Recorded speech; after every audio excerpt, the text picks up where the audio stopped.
Franklin Marsh, 68, sat in the creaky recliner that used to be Marie's favorite spot, staring at the dimming Indiana sky. His hands, stiff and swollen from arthritis, lay motionless on the armrests. The house was quiet, except for the occasional rattle of wind brushing the loose gutter. 3 years had passed since he lost Marie. Time didn't heal it, just dulled the sharp edges. What hurt more than the silence was the distance.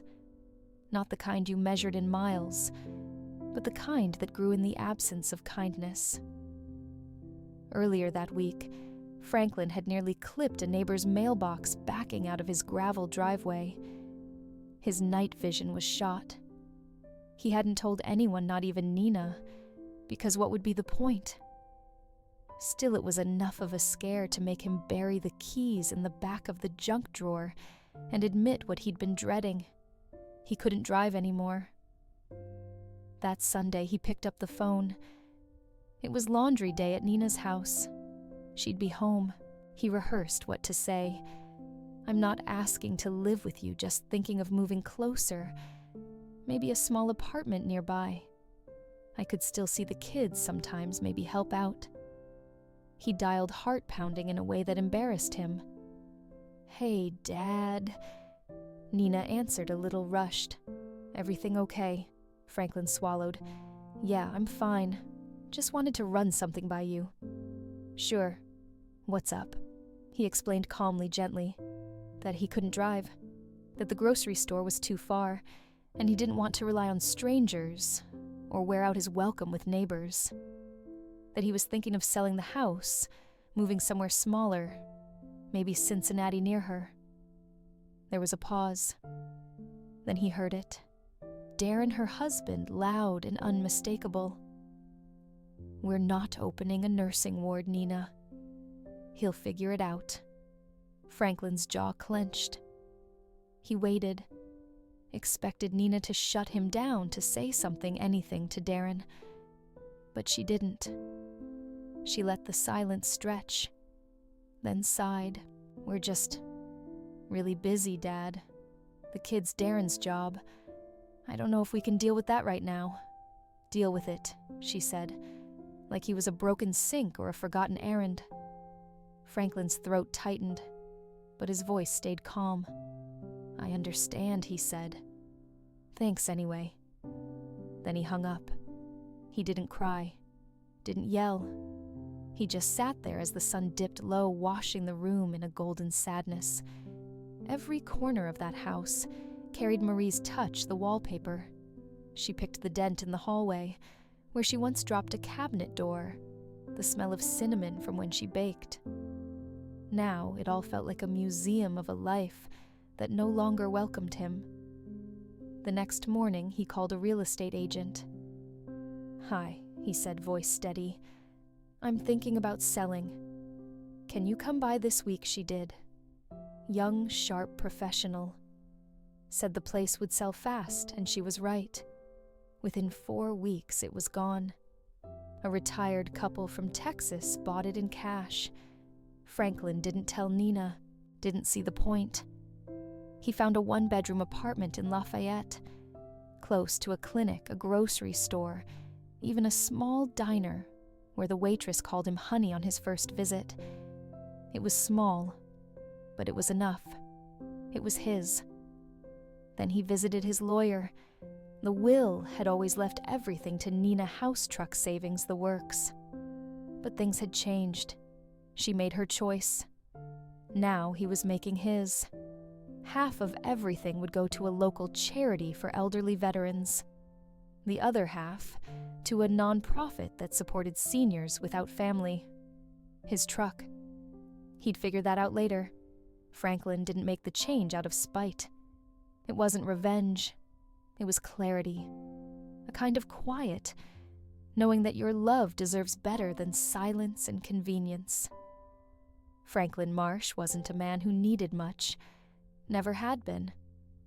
After selling the house, he found himself in a modest 3rd-floor apartment on the edge of Lafayette.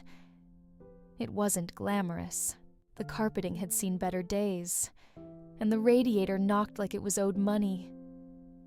But the place had one thing his old house never offered him in those final years: accessibility. There was a grocery store just down the block, a bus line 2 minutes away, a walk-in clinic that accepted walk-ins without 1,000 questions, and best of all people, he didn't expect to make friends. He figured at his age people were either set in their circles or lost in their own problems. But on his second day, while struggling to carry a microwave up from his old pickup, a skinny teenager with wild curls and a hoodie, 2 sizes too big, offered a hand. "You need help," Sir Franklin grunted. "If you're volunteering, I'm not saying no." The kid took one end of the box. "Name's Jordan. I live on the 2nd floor with my grandma." "Franklin," he said. "3rd floor. Lucky me." From then on, Jordan became a regular fixture in Franklin's life. The kid was respectful sharp, always showing up unannounced with something small to offer an extra burger from the grill, a question about tools, a "hey you good" that never felt forced. Franklin didn't ask why. He'd learned not to question kindness. Just accept it when it comes, because it doesn't always circle back. He started volunteering at the local community kitchen every Thursday. His hands still worked well enough to chop vegetables and wrap trays. Folks there didn't care what you used to be, only that you showed up. There was something healing about doing something that didn't involve loss or legal papers or bank accounts. Just warm meals and people who smiled with their eyes. He told no one about the will. Not Jordan, not the folks at the kitchen, not even Evelyn, the kind widow down the hall, who started bringing him baked goods after he helped reset her router. But 2 weeks after settling in, he visited his lawyer again. "I want it airtight," Franklin said. "Not one loophole." The lawyer, a sharp-eyed woman named Denise, nodded. "We can lock it down so tight they'd need a federal warrant just to peek at it." He smiled. "That'll do." Half his estate would go to a local veteran support network that built transitional housing. The other half to an elder care nonprofit that specialized in helping abandoned seniors' meals check-ins housing. He didn't leave Nina's name in a single clause. The only personal gift he decided on was his truck. The old Ford still ran like a dream, thanks to Franklin's stubborn insistence on oil changes and tender care. Jordan had admired it from day one. He'd even helped him rewire a taillight. One Saturday morning, Franklin called Jordan down. "You serious?" the teen asked, running a hand over the faded paint. "You're giving me this." Franklin shrugged. "You've done more for me in a few months than some folks did in decades. Title's signed. It's yours." Jordan looked like he wanted to hug him, but settled for an awkward hand clasp and a muttered "Thanks, Mr. Marsh." "Really?" Later that night, Franklin sat alone in his kitchen nursing a cup of decaf. He looked around. The place was quiet, but not painfully so. There were signs of life here. A photo of Marie on the counter, a thank you card from the kitchen pinned to the fridge, a peace he hadn't felt in years. He wasn't rich, but what he had left, his values, his dignity, and the power to decide was finally in his hands. And though he didn't know it yet, the people he'd once called family were about to notice, not because they missed him, but because they finally realized what he'd taken with him. It happened on a Wednesday. Franklin had just finished slicing onions at the community kitchen when he felt the room tilt ever so slightly. He brushed it off at first, thinking it was low blood sugar, or maybe the fluorescent lights acting up again. But as he bent down to pick up a dropped spoon, his right hand failed him. It just didn't work. A warm pressure bloomed behind his left eye, and then came the dizziness fast. Mean like a slap in the head. Next thing he knew, he was on the floor with someone yelling his name. Evelyn from his building had been volunteering that day. She rode with him in the ambulance, her hand gripping his like a lifeline. At the hospital, everything moved in blurs, scans, lights' white coats. The diagnosis was a mild stroke. The doctors were optimistic. It was caught early. No permanent damage, they said. Just rest rehab and caution. But meal didn't make the fear any less real. Franklin hated being in a hospital bed, hated being still, while strangers prodded and poked. But worse than that was the feeling that his body had betrayed him. He wasn't invincible anymore, not even close. He stayed in the rehab center for 2 weeks, got to know the nurses by name, ate bland meals, did his physical therapy, and every night stared at the ceiling wondering what would have happened if no one had been around.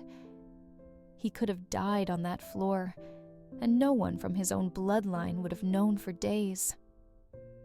When he got back to his apartment, Evelyn had already stocked his fridge and left a sticky note on the counter. "You scared the hell out of us. Call if you need anything." E. That evening, he picked up the phone and dialed Nina. It had been over a year since their last real conversation. She answered on the third ring. "Hello." "It's me," he said. "Dad." There was a pause. "Oh. Hi. Is everything okay?" He let that hang for a beat. "Not really.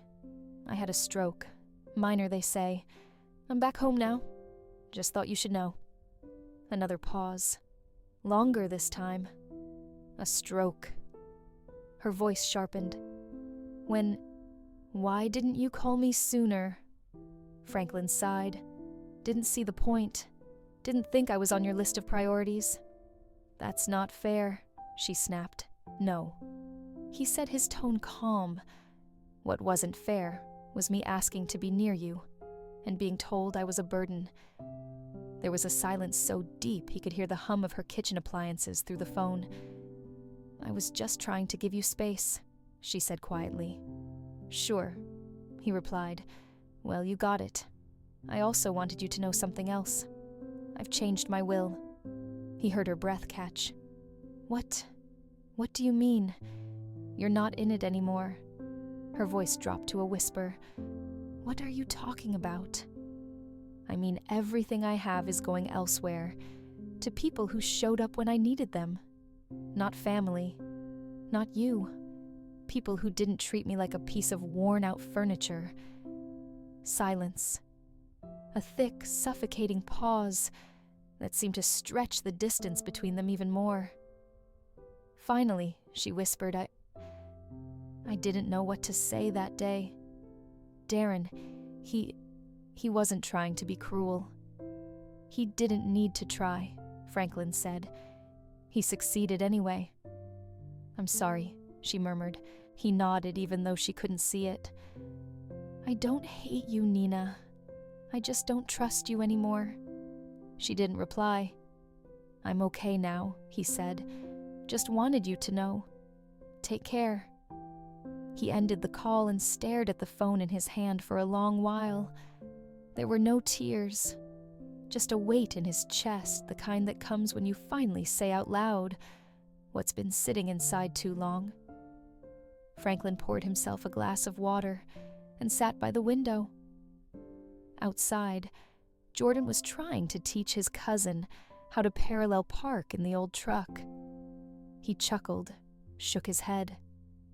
It was a quiet Saturday afternoon. Franklin had just finished tuning an old transistor radio Jordan found at a yard sale when a knock came at the door. Not the kind that waits politely. This one was anxious, uneven, like whoever was on the other side was wrestling with whether to walk away or break down the door. He stood slowly, knees stiff from the weather shift, and peeked through the peephole. "Nina," She looked nothing like the girl he used to drop off at soccer practice. Her eyes were red face, pale hair, tied up in a bun that looked more like a last-minute decision than a style. She was hugging her arms like she'd walked a long way in the cold, though it was mild outside. Franklin opened the door a crack, more out of reflex than invitation. "Hi," she said softly. He didn't respond. "Can I come in for a minute?" A long pause stretched between them. Then, without saying a word, Franklin stepped aside. She entered slowly, as if afraid something inside might break if she moved too quickly. The apartment was tidy, smelled faintly of cinnamon and wood polish. Marie would have liked that. Nina sat at the edge of the couch, gripping the cushion like she needed to anchor herself. "I didn't know what else to do," she started, her voice shaking. "I've been thinking about calling for weeks, but I didn't think you'd pick up." Franklin lowered himself into his recliner and nodded once his face unreadable. I'm sorry, Dad," she said, "for everything. That call last year. Darren was out of line. I didn't mean to. You didn't stop him either." Franklin said, his voice low but steady. Nina's eyes welled up. She wiped them with her sleeve. "I didn't know how to push back. He's always been the one making the big decisions. You just stayed quiet," Franklin said. She looked down at her hands, twisting her wedding ring. "I know I let you down. I was scared. Life was so hectic, work, the kids, Darren's pressure. I didn't know how to fit it all in. I didn't ask to move in Nina. I asked to be nearby," he said. "You didn't even think about what that might mean for me. You didn't ask why I needed it. You let that man speak for both of you." "I know," she whispered. "I was wrong." Franklin didn't raise his voice. He didn't need to. The room was already heavy enough with unspoken things. "I'm not here for money," she said suddenly, as if trying to anticipate what he was thinking. "I just want to make things right." He nodded again, but said nothing. After a few more failed attempts at small talk and half-hearted laughter, Nina stood. "I should go. I just wanted to say sorry." He didn't walk her out, didn't offer a hug, just sat there and watched her leave quietly, closing the door behind her. For the next few weeks, things settled back into the rhythm he'd found comforting mornings at the diner, Wednesdays at the senior center, evenings in his chair, with an old western playing on low volume. Then came the envelope, plain white. No return address on the front. But the handwriting was neat, deliberate. Inside was a folded letter typed, "Dear Mr. Marsh, we understand there may have been a misunderstanding regarding your estate plans. Nina was emotionally overwhelmed during your last conversation, and we believe this has led to confusion about her intentions. We would like to request a time to meet and discuss how to move forward together as a family. Warm regards." Darren Green Franklin read it twice, then a third time slower. He didn't feel angry. He didn't even feel surprised. It was exactly the kind of corporate speak Darren would use, like managing someone else's grief was a business meeting. No apology, no ownership, just damage control. He folded the letter, neatly tore it in half, then again, and dropped it into the trash. Later that evening, Jordan stopped by with a greasy bag of takeout. Figured you could use a break from hospital food and frozen dinners. Franklin smiled. "You know me too well." And as they sat eating burgers and cracking jokes about bad TV shows, Franklin felt something Nina couldn't offer any more comfort without condition. The voicemails started slow. One every couple of days. Just Nina sounding hopeful. Maybe too hopeful, as if soft tones and tentative phrases could erase the silence between them. "Hey Dad, just checking in. Hope you're feeling better. A few days later, I was thinking we could maybe grab lunch. Just talk. No pressure. Then more I miss you. The kids ask about you. Darren's been, well, trying to be more understanding. We all want to make things right. Franklin never called back. He listened to each message once quietly, without judgment, then hit delete. They felt rehearsed, like someone practicing lines for a play they never auditioned for. He wasn't sure if she was trying to reconnect, or just fishing to see if his resolve had softened. But then it took a strange turn.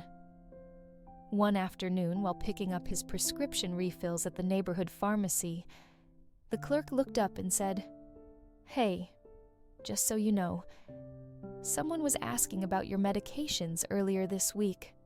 Franklin raised an eyebrow. "Who?" The clerk flipped through the logbook. "Said she was your daughter. Didn't have ID, so we didn't release anything. Looked annoyed when we refused." His chest tightened. What exactly did she ask? Wanted to know what meds you're on, if there were any interactions to be concerned about. Said she was worried you might be forgetting to take things properly. Franklin nodded slowly, trying to keep the anger at bay.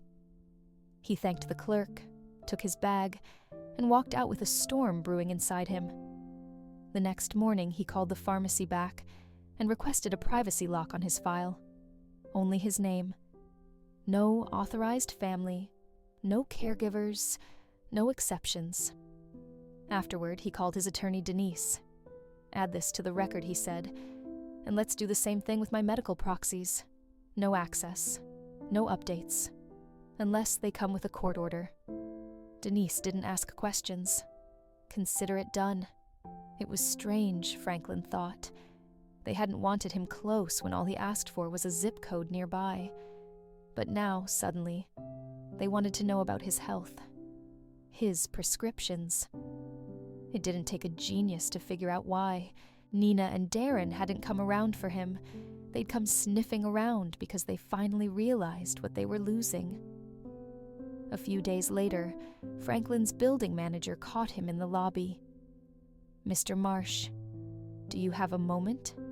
He nodded. "I just wanted to give you a heads up. There's been someone asking around about you. Not sure who she was, but she stopped by last week. Asked one of the front desk clerks about your visitors, your general condition, whether you had any next of kin listed with us." Franklin's stomach turned. "What did you tell her?" "Nothing. Privacy policy. But I thought you should know. She seemed pushy." "Was it my daughter?" The manager hesitated. Could have been. Mid-30s brown hair looked stressed. Franklin thanked him and walked straight to his apartment. The second the door shut, he locked it, sat down, and just stared into the quiet, the kind of silence that comes not from loneliness, but from knowing you're being watched, not for love, but for opportunity. He picked up the phone again. Another call to Denise. "I want everything sealed. All personal documents, all estate-related materials. I don't want a single scrap of info leaking unless I'm 6 feet under." Denise whistled. "Okay. That tight, huh, tighter? Like Fort Knox with a grudge." "Got it," she said. "I'll double verify all security measures. And I'll talk to our records partner about redacting your file from any third-party directories. No one gets through unless you say so." Franklin leaned back and exhaled slowly. The walls of his life were closing, but not around him for once. They were closing around the people who thought they had a right to barge in whenever it suited them. And just to be safe, he left a note with Evelyn's simple instructions. In case anything ever happened to him, call Denise first. Not Nina. Not Darren. Only Denise. That night, as he ate his usual soup and toast, he thought about how strange it all was. To live a life giving everything time, money, Love to people you thought would one day return the favor, only to realize they were never looking for a chance to give back, just for the moment when they could take more. But Franklin had made his decision. And now, with every tightened lock, with every legal safeguard put in place, he felt it. Not anger, not revenge, control. It was raining the day she showed up again. A steady drizzle tapped the windows, like an old clock, counting down to something Franklin didn't ask for. He was halfway through assembling a jigsaw puzzle Marie had loved them. He found himself doing more of the things she once enjoyed when the knock came. He didn't need to check who it was. There was a tone to it, urgent and uneven, like the person behind the door had run out of patience with the universe. He opened it to find Nina soaked to the bone, no umbrella hair plastered to her cheeks.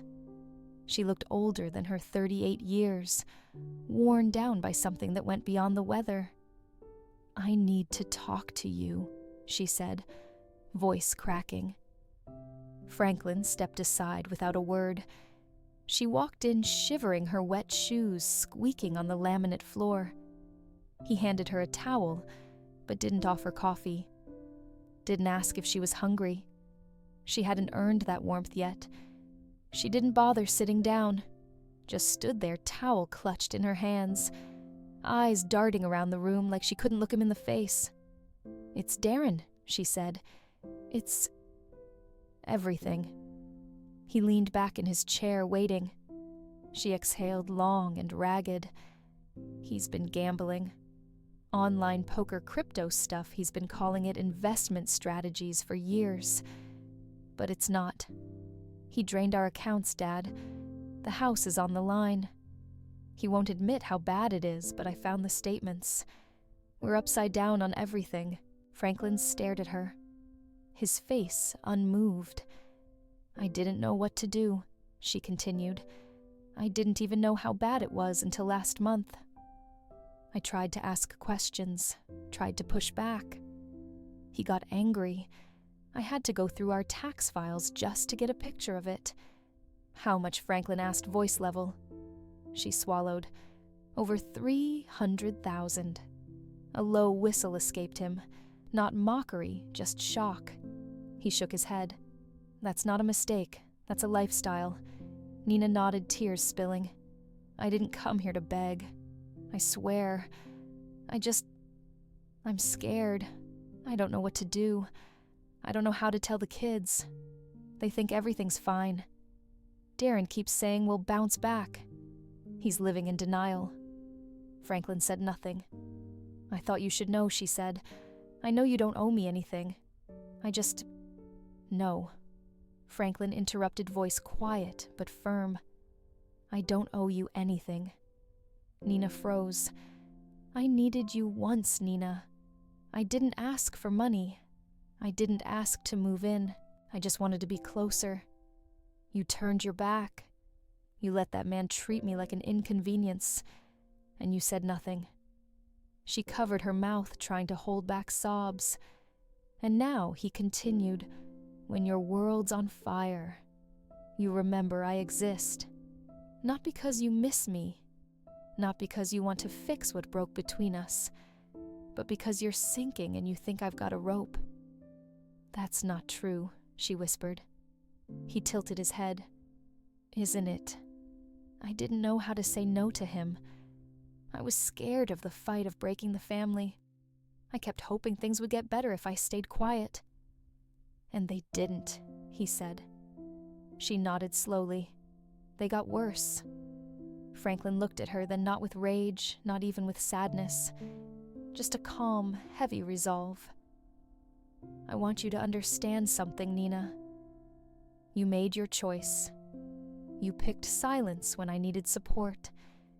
You picked comfort when I asked for closeness.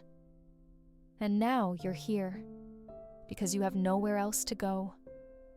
That's not love, that's convenience." She sank into the couch finally, shoulders shaking. "I'm so sorry," she choked out. "I never meant for it to get like this." "I believe you," he said. That startled her. She looked up, but that doesn't change the damage. The room fell into silence. Outside, the rain thickened a gray curtain, swallowing the view. I'm not going to let you drag me back into that chaos, he added. Not now. Not after everything I've rebuilt. She sat in silence, absorbing the finality of his words. Eventually, she stood. I understand, she said quietly. He walked her to the door, opened it, and let the cold air wash through the room. Nina stepped out into the storm. Franklin didn't watch her leave. He just closed the door, locked it gently, and returned to his puzzle. The picture was nearly complete. Franklin never thought of himself as the kind of man who'd tell his story. He'd grown up in a world where you kept your pain private and your pride intact, but the truth had a way of gnawing at you when you left it locked up too long. After Nina's last visit, after the tears, the confession, and the unmistakable look of desperation in her eyes, he couldn't sleep. For nights he lay awake, turning over every word, every silence, every echo of things unsaid. Then one morning he walked down to the senior center with a folder under his arm. Inside were a few pages he'd typed himself his story. Not a rant, not a complaint. Just the truth, written in simple sentences and clear moments. A man loses his wife. He asks to be near his daughter. She says no. What follows is not revenge, but clarity, a life rebuilt by choice and guarded peace. He showed the pages to Mary, one of the volunteers who ran the center's community bulletin. She read them in silence, then looked up at him, eyes wide. This needs to be published. He shrugged. I'm not putting my name on it. I'm not trying to ruin anyone. Just tired of feeling invisible. Mary made a call to her friend at a small news outlet in Indianapolis. They ran local columns, human interest stories, quiet voices that deserved a megaphone. The editor agreed. A few edits later, the story was published under the title, What My Daughter Taught Me About Dying Alone and Living on My Own Terms. Franklin read it once when it went live. He didn't tell anyone at first, but by the following week, the article had gained momentum. Someone shared it on Facebook. A retirement advocacy group reposted it. Then came the comments. Dozens, hundreds, people from every corner of the country weighing in. My son hasn't called since my surgery. My daughter blocked me when I asked to move closer. I thought I was the only one going through this. Franklin was stunned. He never imagined so many people would relate. What he thought was just his heartbreak turned out to be something widespread, unspoken, but deeply felt. The senior center printed copies and posted it on their wall. The veterans group added it to their newsletter. Even the diner waitress, who usually just called him sweetheart and refilled his coffee without asking, mentioned it when she recognized his story. You really did that? She asked, eyes kind, impressed. He just nodded and sipped his coffee. Then came the voicemail from Nina. He recognized the number immediately, but didn't answer. The message played later that night. Dad, I read the article. Someone forwarded it to me. I didn't know you were going to do something like that. Her voice shook, not from guilt, but embarrassment. I didn't think you'd go public with it. People are talking. It's all over Facebook. Darren's parents saw it. I'm getting texts from people I haven't heard from in years. Franklin listened, jaw clenched. That told him everything. She wasn't upset he'd lived it. She was upset people knew about it. I want to talk, she said at the end. Yo, please, call me back. He didn't, because it wasn't about airing dirty laundry.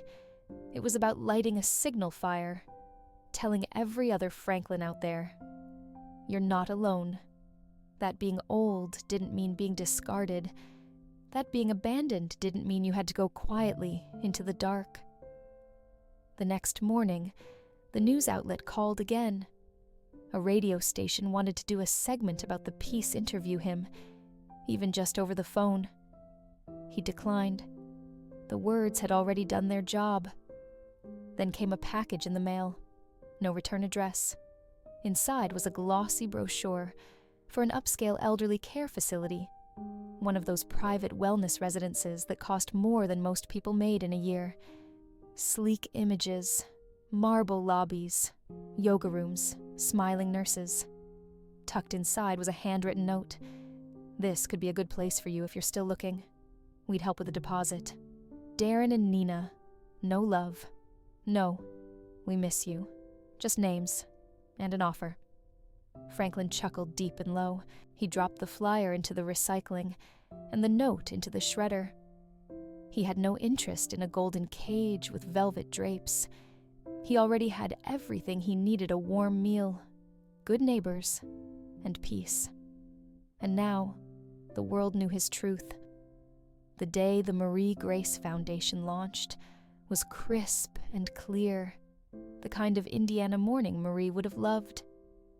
Franklin had been working behind the scenes for nearly a year, quietly building the structure with Denise, his lawyer, and Harold, a retired nonprofit accountant he'd met at the senior center.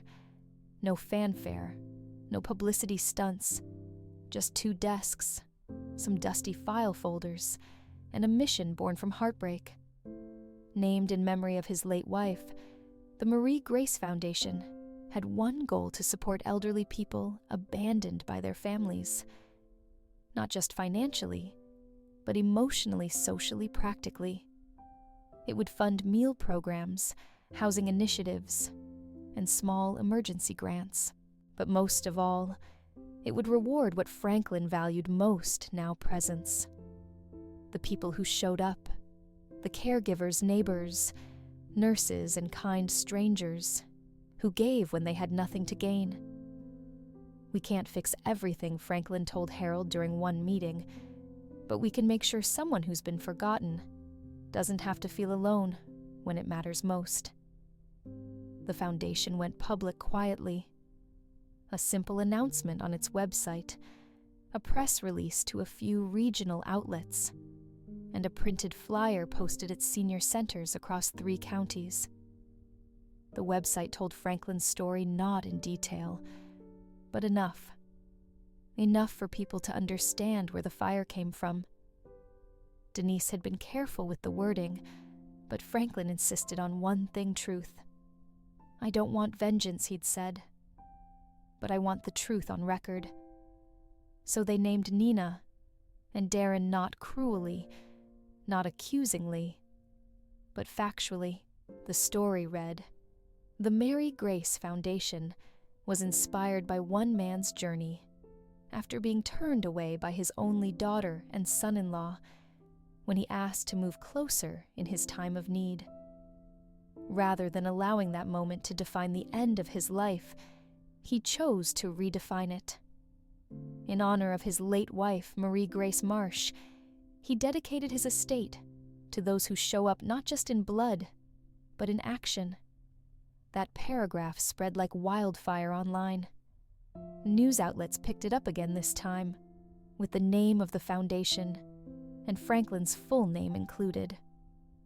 Local TV ran a short segment featuring the kitchen he volunteered at the veterans' home he helped support, and clips of him handing out boxed lunches with Jordan, now proudly driving the old Ford pickup with the Marie Grace bumper sticker Franklin had made custom. It didn't take long for Nina to find out. She called 3 times in one day, left one voicemail. "Dad, what are you doing?" she asked.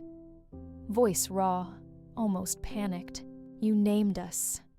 You put our names in a foundation story. Do you know what people are saying?"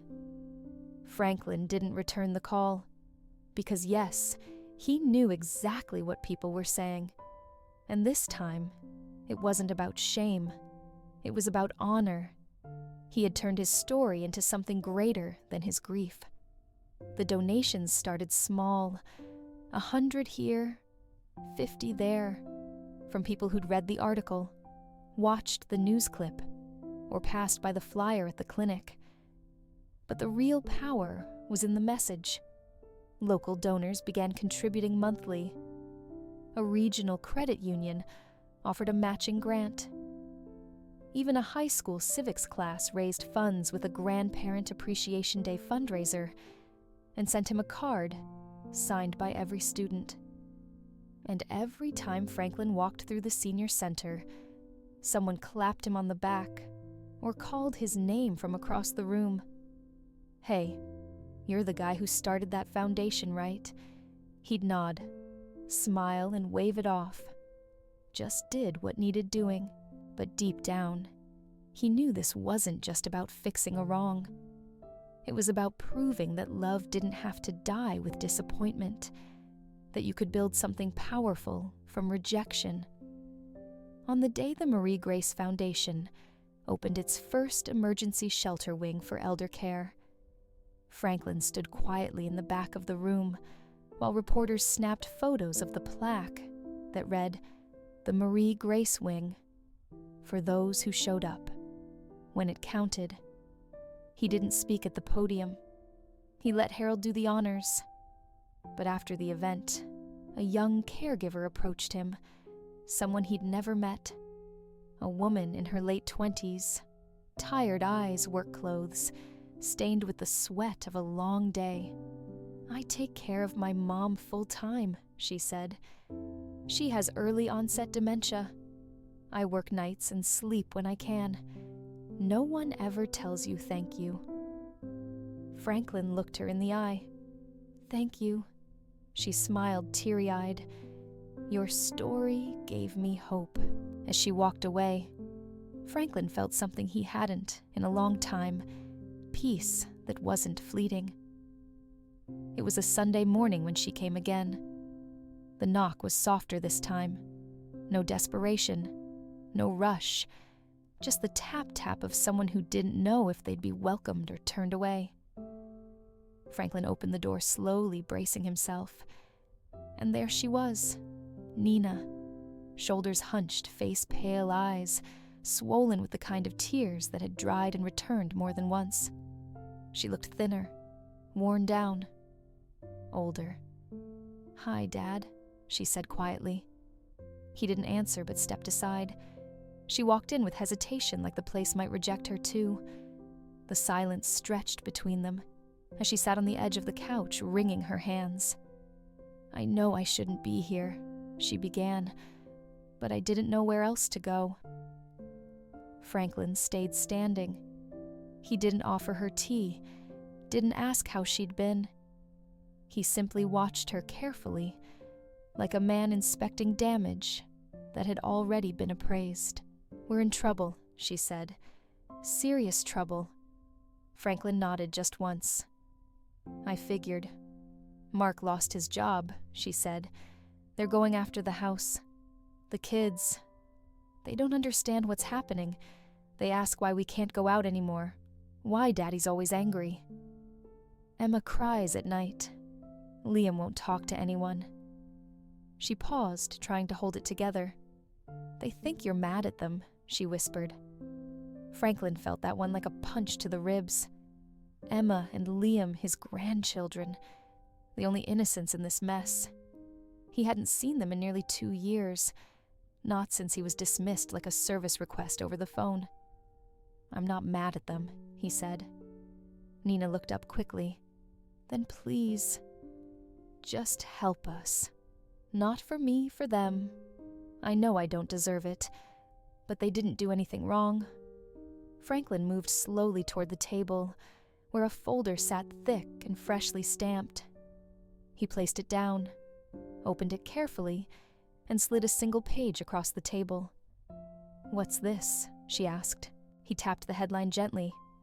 "Marie Grace Foundation to award $200,000 grant to support single mothers who care for elderly parents." Her lips parted. Her eyes scanned the page, then returned to him. This isn't for us." "No," Franklin said calmly. "It's for people like Carol down the hall, who brings soup to her mother every day before her second job. It's for women who showed up, women who said yes when someone needed them." Tears welled up fast in Nina's eyes. I thought she began, but the words collapsed under the weight of her shame. "You thought I'd see you suffering and come rushing in," he said. "You thought a father's guilt would make up for a daughter's silence." She let out a choked sob and dropped her face into her hands. "I messed up. I know I did. I should have stood up to Darren. I should have come sooner. I thought we had time." Franklin remained still. He didn't reach for her, didn't move to comfort. He'd done that his whole life, put others first, buried his hurt to protect theirs. "You did have time," he said. "You had years. I asked for one thing, Nina, just to be near you, not to live with you, not to borrow money, just not to be alone. And you said no, not with anger, not with cruelty, but with neglect. That's what cut deepest." Nina cried openly, now shaking. "I'm sorry," she whispered. "I believe you," he said. "But I'm not your responsibility anymore, and you're not mine." The silence that followed was absolute. "I will never forget my grandkids," he added. "And maybe one day I'll reach out, but not now, because I have work to do, work that helps people who don't get left behind when they're too old to drive." Nina slowly rose, as if gravity itself didn't want to let her go. She wiped her face. "Goodbye, Dad." Franklin gave a single nod. She left without another word. After the door clicked shut, Franklin sat down and picked up the foundation newsletter beside him.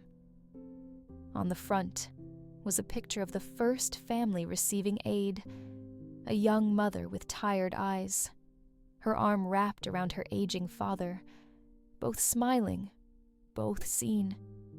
He allowed himself one deep breath. Not relief, not pride, peace. He hadn't just taken control of his story. He'd rewritten the ending. Winter came late that year. A soft snow dusted the rooftops of Lafayette like powdered sugar, and the air held the crisp silence of a town holding its breath. Franklin Marsh, now 70, didn't mind the cold. He had a good coat, a working heater, and more than anything, he had peace. The paper came with the usual thud at his door one morning in January. He picked it up and skimmed the front page until his eyes landed on a small notice in the business section Darren Green files for Chapter 13 bankruptcy. No photo, just a sterile line of text, but Franklin didn't need more than that. He folded the paper, set it on the kitchen table, and moved on with his day. Their house had gone up for foreclosure 3 weeks prior. Word around town, thanks to Evelyn's uncanny ability to gather intel from a grocery store conversation, was that Nina and the kids had moved in with Darren's parents. The same in-laws she used to complain about. Cold, judgmental, controlling. Life, it seemed, had turned its wheel. But Franklin didn't celebrate their fall. He didn't feel smug satisfaction or bitter joy. He just felt done. Jordan stopped by every Thursday afternoon. They'd gotten into a rhythm of fixing up old bicycles from the donation bin behind the shelter. Some they kept to ride around the neighborhood. Others they donated to the kids program down the street. Jordan, now with a part-time job and a learner's permit, had started calling Franklin my old man, with a grin that made it impossible to be offended. Evelyn continued to bring soup. Chicken barley on Tuesdays, creamy potato on Fridays. She never lingered long, but always asked, "You good?" before she left. Franklin always nodded. He was. The Marie Grace Foundation had taken on a life of its own. With the help of Denise and Harold, it expanded into 3 counties, and had funded housing grants for 12 seniors just in the last quarter. There were thank you letters stacked in a folder beside Franklin's recliner, handwritten notes from strangers who no longer felt like the world had forgotten them. Then came the card. It arrived in a plain white envelope with colorful stickers on the back. The handwriting on the front was childlike but careful. Inside was a folded sheet of notebook paper and a crayon, drawing a man with gray hair and glasses sitting on a bench holding a balloon, a little girl beside him. Underneath, in blocky letters, it read, "I miss you, Grandpa. Signed, Lucy." Franklin stared at it for a long time. His heart ached in a way that felt raw, like an old wound touched by cold air. He ran a hand over the drawing eyes, stinging. It was the first time his granddaughter had reached out since the rift began. He didn't know how she found his address. Maybe Nina had given it to her. Maybe the girl found it on her own. But the message was clear. She hadn't forgotten him. He placed the card in the drawer next to Marie's photo. A private treasure, not an invitation. Not yet. He wasn't ready to return, not to the past, not to the hope that things could ever be what they once were. But it was a start. A reminder that something gentle still lived out there. Spring came early that year. The local shelter, one of the Marie Grace Foundation's earliest partners, hosted a dedication for their newly renovated East Wing.